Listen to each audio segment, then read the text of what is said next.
அப்புறம் அந்த சிரித்து வாழ வேண்டும்னு நீங்கள் மெட்ராஸ் பஸ் அந்த ஃபேஸ் ஆக்ட் பண்ணுற ரொம்ப துடுக்கா நம்ம அழகாக தானே இருக்க ஒன்று கல்யாணம் ஐயா மூஞ்சா இது அப்பதான் முதல் தடவை புரட்சி தலைவரை சந்திச்சேன் நான். சரி இவர் வந்து பெரிய நடிகர் எவ்வளவு பெரிய அரசியல் எப்படி இருப்பாருன்னு பார்த்தா ரொம்ப சிம்பிளா இருந்தாரு. கீழே தரையில உட்காந்து சாப்பிட்டுட்டு இருந்தாரு. ஆச்சரியமா இருந்தது. அதே மாதிரி மதுரை மீட்டர் சுந்தர பாண்டியன் இந்த கடைசி டயலாக் 9 கேமரா வச்சு எடுத்தார். நான் கண்ணன் அந்த கிளைமேக்ஸ் கட்சி ஆரம்பிக்கும். நான் தான் 3வது மெம்பர் ஏடிஎம்கேல. ஜானகி அம்மா சத்தியமானபுரத்து நான் 3வது மெம்பர். சரி கூட 30 லட்ச ரூபா ஏடிஎம்கேக்கு நிதியா தலைவர்கிட்ட கொடுத்துருக்கேன். அவரே சொல்றாரு எல்லாருக்கும் நான் கொடுத்துருக்கேன், நீ எனக்கு கொடுக்குறியா அப்படின்னு. அது அவர் கடைசி வரைக்கும் மறக்கல. இப்போ அந்த டபுள் ஆக்ட் பண்ணுறாரு இல்லைங்களா சிரித்து வாழணும்ல, இப்போ பாய் கேரக்டர் நடிக்கும்போது அவர் எப்படி இருப்பாருங்க, அந்த இன்ஸ்பெக்டர் ராம் கேரக்டர் நடிக்கும்போது எப்படி இருப்பாரு? அந்த கேரக்டர் தகுந்த மாதிரி இருப்பாரு. என்சைக்ளோபீடியா ஆஃப் சினிமான்னா அவர் தான்.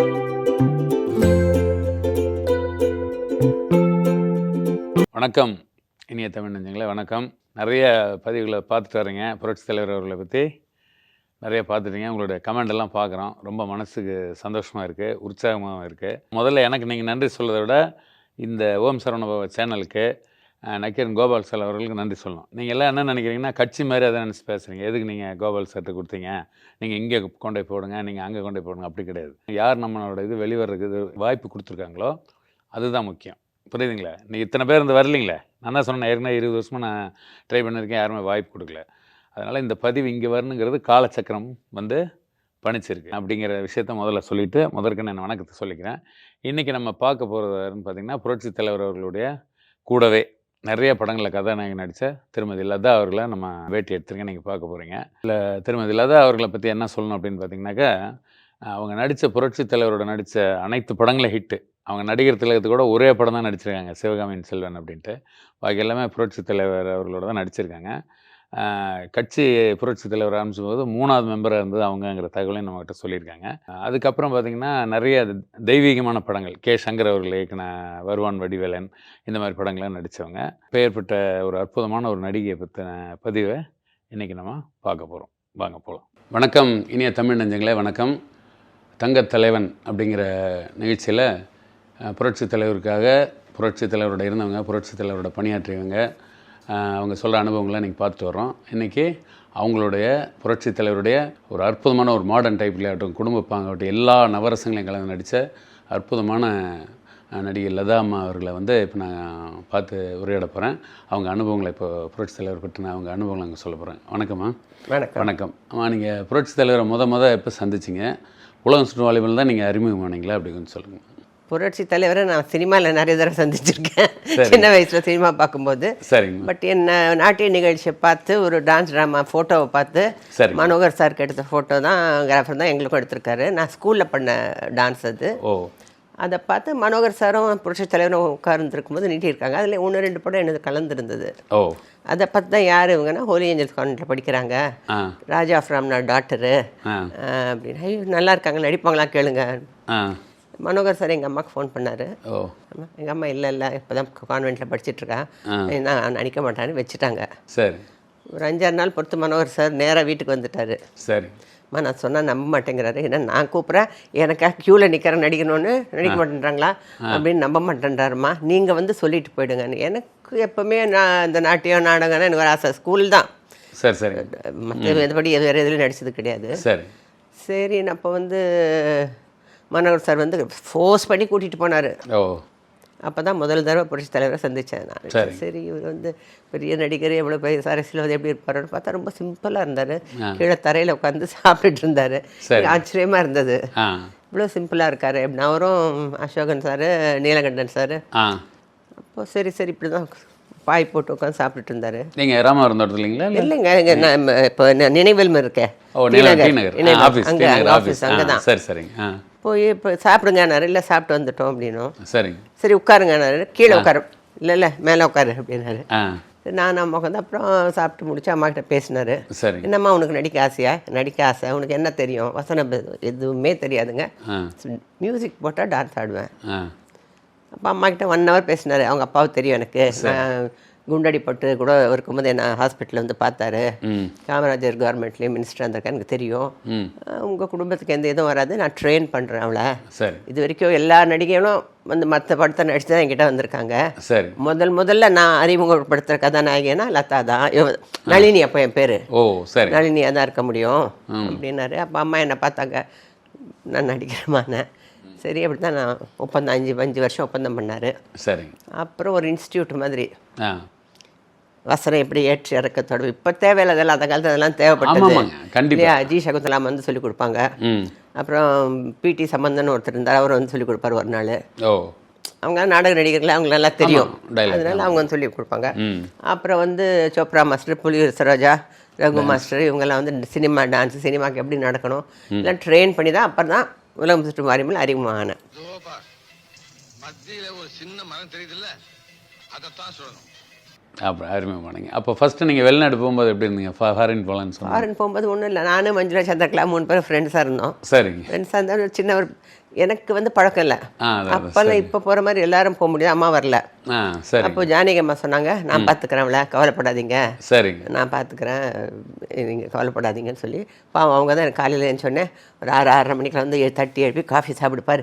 மஞ்சுளா சந்திரகலா எழுந்துச்சு ரெடி ஆகிட்டு மேக்கப் போட்டுட்ருக்காங்க, நீ தான் படுத்துட்ருக்க அப்படின்னு எழுப்பி விட்டு பண்ணுவாங்க. அந்த மாதிரி ட்ரெயின் பண்ணாங்க. அதுக்கப்புறம் நான் எனக்குள்ளேயே ஒரு இது இருந்ததில் அவர் சொல்லுவார், நீ நல்லா வந்ததான் எனக்கு பெருமை, இல்லைன்னா எல்லாரும் ஆமாம் பெரிய ஹீரோயின் இன்ட்ரடியூஸ் பண்ணார் என்ன ஆச்சுன்னுவாங்க.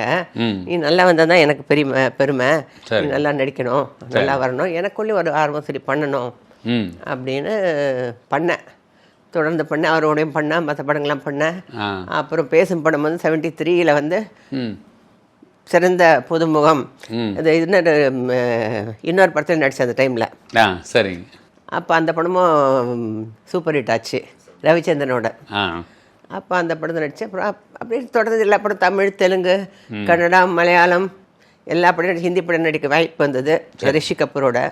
பட் புரட்சி தலைவர் படம் பண்ணி மீனவ நண்பன் அது இருந்ததுனால நான் ஹிந்தி படம் வேண்டான்னு சொல்லிட்டேன். இப்போ நிறைய படம், அவருடைய கடைசி கதாநாயகி நான் தான். என்னுடைய முதல் கதாநாயகன் புரட்சி தலைவர், அவருடைய கடைசி கதாநாயகி நான் தான். ஏன்னா இப்போ நீங்கள் நடிச்சு அண்ணாணியன் தெய்வங்கிற படம், ஆமாம், அது நான் நாளைக்கு படம், கிழக்கு ஆப்பிரிக்காவில் ராஜு, இப்படி ஒரு 8-9 படம் பூஜை போட்டு எல்லாம் பண்ணி அவர் சிஎம் ஆயிட்டாரு. அப்படி இருந்து கூட அது அந்த 2 சாங் இருந்தது கூட அவசர போலீஸ் 100 போட்டு எத்தனை வருஷத்துக்கு அப்புறம் அது வந்ததுங்க. இப்போ அந்த அவர் டைரக்ஷன் பண்ணும்போது டைரக்டர் எம்ஜிஆர் எப்படி இருப்பாருங்க, நடிகராக இருக்கும்போது எப்படி இருப்பாருங்க? அவருக்கு எல்லாமே தெரியுங்க, சினிமாவை பற்றி எல்லாமே தெரியும், கேமராவை பற்றி தெரியும், டைரக்ஷனை பற்றி தெரியும், எப்படி பேசணும்னு தெரியும், எல்லாமே எப்படி எந்த. அப்போல்லாம் இவ்வளோ டெக்னாலஜி கிடையாது உலகம் சுற்றுமானி போகும்போது. இப்போல்லாம் மானிட்டர் பார்க்குறோம். ஆமாம், மானிட்டர் பார்த்து எப்படி இருக்குது, அது எப்படி, அதெல்லாம் ஒன்றுமே கிடையாது அந்த டைமில். ஒன்றுமே கிடையாது, மானிட்டர் பார்க்க முடியாது, யாரும் ப்ராம்ப்டிங்கும் கிடையாது. எது பேசினாலும் நம்ம தான் பேசணும், கரெக்டாக பேசணும். அப்படி இருக்கும்போது அது எடுத்து ஒரு 50,000 அடி எடுத்து 15,000 படி அது சூப்பர் ஹிட் படமாக போச்சு ஃபர்ஸ்ட் படமே, இல்லைங்களா? அதெல்லாம் வியக்கத்தக்க ஒரு இது அவர்கிட்ட இருக்கு. என்சைக்ளோபீடியா ஆஃப் சினிமானா அவர் தான். எங்களுக்கு ஃபிலிம் ஸ்டூடியோவில் சொர்ணன் சார் தலைவராக வந்தாருங்க, அவர் தான் என்னை செய்தித்துறையில் சேர்த்து விட்டார். நான் டிஎஃப்டி முடிச்சோன்னே அவர் அதான் கதை வசனம், சொர்ணன் சார் தான் உலகம் ஸ்டோலிலாம் கதை வசனம். அப்போது நிறைய விஷயங்கள் சொல்லுவார் அந்த மாதிரி. ஆமாம், அப்படி எடுத்தார். இப்போ எங்களுக்கே தெரியாது என்ன எடுக்கிறாருன்னு, பண்ண அடிச்சுட்டு இருப்போம். அப்புறமா பார்த்தேன்னா அப்புறம் தான் அப்புறம் ஆச்சரியமாக இருக்கும் அந்த அண்டர் வாட்டர். அது எப்படி எடுத்தாருங்க? எங்கே எடுத்து? இங்கே கொஞ்சம் எடுத்தோம், அங்கே கொஞ்சம் எடுத்து மறுபடியும் செட்டு போட்டு அதுக்காக ஸ்விமிங் கற்றுக்கிட்டேன் நான். ஓ, அண்டர் வாட்டர் கிளாஸ் எல்லாம் க்ளோஸ்அப்ஸ் எல்லாம் எடுத்தோம். அது அதே மாதிரி மதுரை மீட்டர் சுந்தர பாண்டியன்,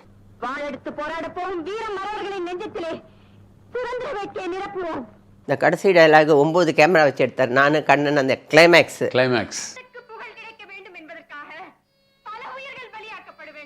ஃபுல்லாக பாடம் பண்ணிக்கோங்கன்னு சொல்லிட்டாரு. ஃபுல்லாக பாடம் பண்ணி 9 கேமரா விசில் அடிச்சு அடுத்த கேமராக்கு போனோம். அவ்வளோதான். அது ஓடின்னு இருக்கும், குதிரைங்க ஓடிட்டு இருக்கோம். இல்லை அந்த மாதிரி ஒரு போர் காட்சி தானே அது. போர் காட்சி. இப்போ அது பிஆர் பந்துல சார் டைரக்ட் பண்ணி பாதியில் இறந்ததுனால புரட்சி தலைவர் டைரக்ட் பண்ணார். அவருடைய கடைசி படமா அதுதான். 78 ரிலீஸ் ஆச்சு அந்த படம். 77 சிஎம் ஆனார், 78 ரிலீஸ் ஆச்சு. அப்புறம் நீங்கள் அரசியலுக்கு கூப்பிட்டு போகலீங்களா? அரசியலை கூப்பிட்டு போகலன்னா நான் அவரோட கட்சி ஆரம்பிக்கும், நான் தான் 3வது மெம்பர் ஏடிஎம்கேல. சரி. ஜானகி அம்மா, சத்யமானமுத்து, நான் 3வது மெம்பர். சரிங்க. அரசியல்னா எங்கள் அம்மா தான் சொன்னாங்க, சினிமாவே வேண்டான்னு சொன்னேன். நீ வேணும்னு சொல்லி நடிக்க போயிட்ட. சரி, நளினன் இருந்த பேரை மாற்றினது கூட புரட்சி தலைவர் தான், லதா. அது இன்னைக்கு வரைக்கும் எம்ஜிஆர் லதான்னு ஆயிடுச்சு. சரி. ஸோ அப்போ சொன்னாங்க வேண்டாம், அரசியல் வேண்டாம். அப்போ தலைவர் சொன்னார், நீ சினிமா விட்டுரு, 77 நீ தீவிர அரசியலுக்கு வந்துரு. அப்போ நான் சொன்னேன், இல்லைங்க நீங்கள் சாதிச்சிட்டீங்க சினிமாலெல்லாம், நான் இப்போ தான் வந்திருக்கேன், எனக்கு சினிமான்றது ஒரு உள்ளே ஒரு ஆர்வம் இருக்குது, அதனால தான் நீங்கள் நடிக்க வந்து நீங்கள் சக்ஸஸ்ஃபுல்லாகவும் ஆகிட்டேன். நிறைய படங்கள் இருக்குது இப்போது, அதெல்லாம் எனக்கு வந்து விடுறதுக்கு இல்லை, உங்களுக்கு என்ன வேணால் பண்ணுறேன், சரி, பட் நான் முழு அரசியலில் ஈடுபட மாட்டேன்னு சொல்லிட்டேன். அப்போ சரி, அப்புறம் சாகுந்தலம் ஒரு நாட்டிய நாடகம் போட்டு 1976 77 எலெக்ஷனுக்கு முன்னால் கொஞ்சம் அவங்க பொருள் தட்டுப்பாடு காரணமாக இருந்தது. பொன்னேன்னு கூட பேசியிருக்காரு ஒரு இது, என்கிட்ட இருக்குது அந்த வீடியோ. அப்போது சாகுந்தலம் ஒரு நாட்டிய நாடகம் பண்ணி தமிழ்நாட்டில் 10 முக்கிய இடங்களில் பண்ணி 35 லட்ச ரூபா வசூலாச்சு. அதில் 5 லட்சம் நடத்தினவங்களுக்கு அவங்களுக்கு கூட 30 லட்ச ரூபா ஏடிஎம்க்கு நிதியா தலைவர்கிட்ட கொடுத்துருக்கேன். அவரே சொல்றாரு, எல்லாருக்கும் நான் கொடுத்துருக்கேன், நீ எனக்கு கொடுக்குறியா அப்படின்னு. அது அவர் கடைசி வரைக்கும் மறக்கல. சரிங்க. அப்புறம் இந்த பல்லாண்டு வாழ்க படம் நீங்க ஆக்ட் பண்ணீங்க, அந்த செட் எல்லாம் இங்க மதுரை இல்ல இல்ல, சிக்மங்களூர்னு ஒரு இடம்.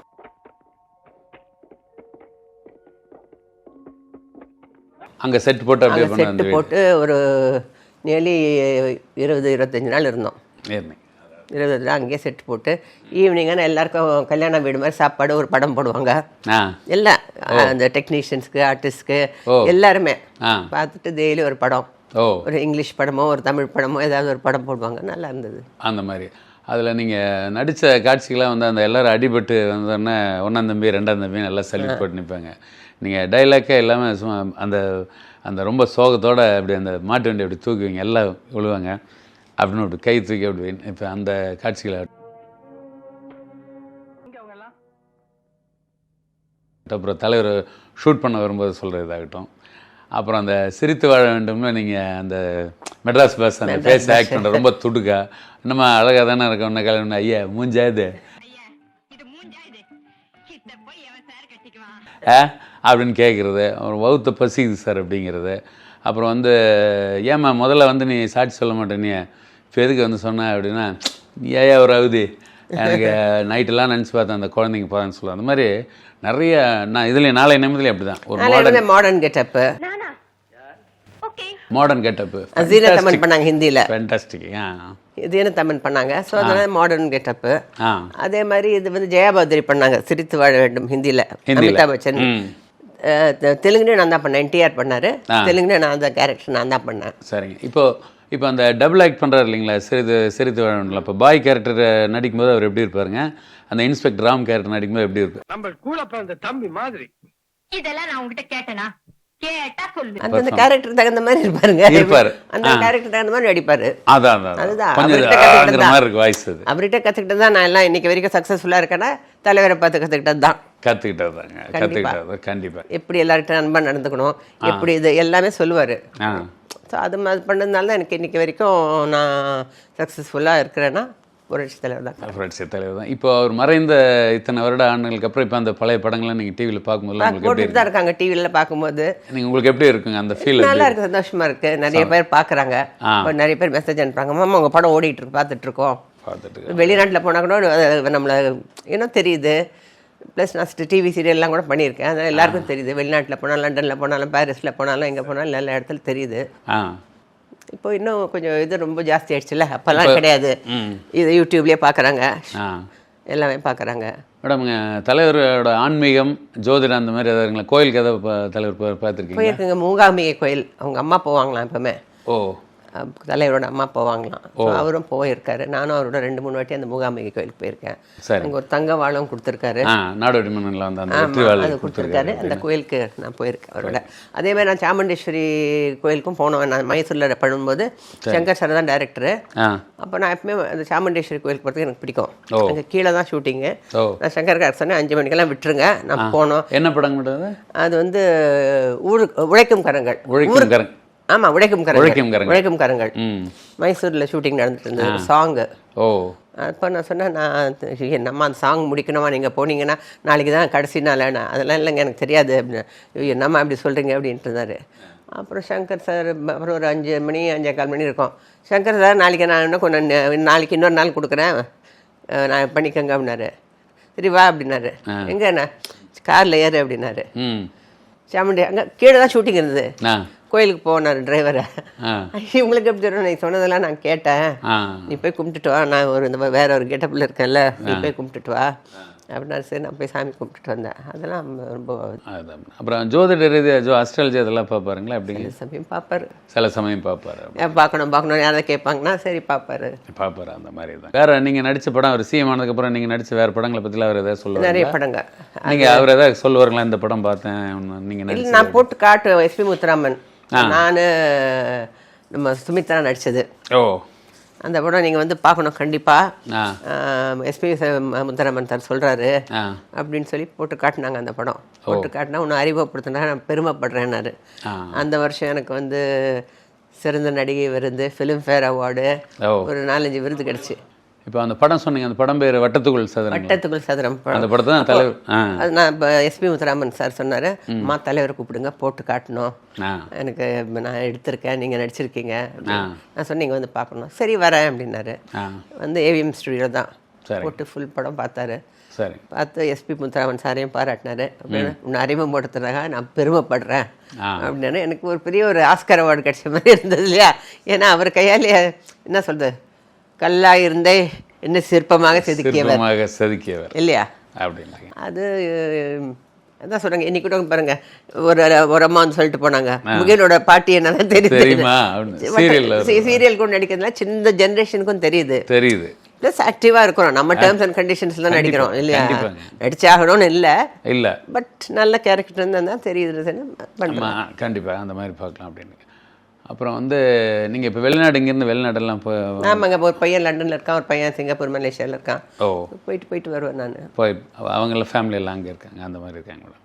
சரிங்க மேடம், ரொம்ப சந்தோஷங்க. நான் வந்து உங்களை வந்து கோயம்புத்தூரில் எங்கள் அம்மா மின்னடிச்சு தான் சினிமாவுக்கு என்ன அனுப்பிச்சதுங்க. அப்போ வந்து நீங்கள் மல்லிகை மோகினி, என் நண்பர் டைரக்டர் துரை சார் பையன் பிரமோத்தின நண்பர், மல்லிகை மோகினி படம் பிரகாசம்னு ஒரு துணி கடை, அங்கே நீங்கள் வந்து உள்ள ஷூட்டிங் பார்த்தீங்கன்னா போலீஸ் போட்டு அந்த 4 பக்கம் நாங்கள் ஒரு ஓரமானு பார்க்குறோம். பார்த்தீங்கன்னா நீங்கள் டக்குன்னு ஷூட்டிங் முடிஞ்சோன்னா போலீஸ் அப்படியே இது பண்ணி காரில் ஏறி நீங்கள் போயிட்டீங்க. அப்போ பார்த்தது. அதுக்கப்புறம் இந்த இது இன்றைக்கி தான் பார்க்குறோம். உங்களோட தெய்வ திருமணங்கள் படத்தில் பெருமாளைன்னு ஒரு பாட்டு,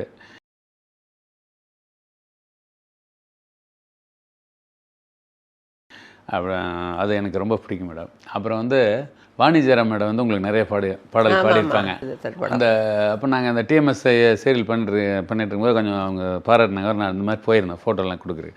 அப்போ அவங்க உங்களுக்காக பொங்கும் கடல் ஓசைன்னு ஒரு பாட்டு, நம்ம மீனவ நண்பனில், அதில் வந்து நீங்கள் வாழ்க்கையில் எப்பவுமே ஒன்று வச்சுக்கோங்க, இந்த லைன் அப்படின்னு பாடி காமிச்சாங்க.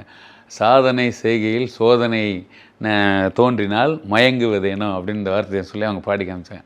அப்போ நான் சொன்னேன், அம்மா நீங்கள் அந்த டைம் வெளிநாட்டில் இருந்தீங்க, அப்போ நான் அதை எடுக்கும்போது அந்த மாதிரி உங்களை ரொம்ப கனவுகளே 1000 கனவுகளேன்னு தலைவர் பாடினது வந்து எப்போ உங்களை இந்த மாதிரி பதிவு பண்ணணும்னு நினச்சிருந்தோம். இன்றைக்கி இந்த இது பேசி கொடுத்தது ரொம்ப நன்றிங்கண்ணா. இது முடிஞ்சோன்னா நான் சேனலில் வரும்போது உங்களுக்கு சொல்கிறேங்கண்ணா. இப்போ நான் வந்து நீங்கள் உலகங்கரங்கள் படத்தில் தலைவர் ரங்கன் ஒரு கேரக்டர் ஆக்ட் பண்ணியிருக்கேன். நீங்கள் தான் கூட ஆக்ட் பண்ணீங்க. நாளை உலகாலம் வந்து அப்படி கை தூக்கி காட்டுவார். ஸோ நான் கோயம்புத்தூரில் சினி ஆர்ட்ஸ்னு ஒரு இதில் பேனர் ஆர்ட்ஸில் ஜீவா சார் அப்படின்னு சொல்லி கோயம்புத்தூரில் பேனரில் வரைவாருங்க. அதில் பேக்ரவுண்ட் ஆர்ட்ஸை அப்சர்வ் பண்ண அவர் வரைகிறது.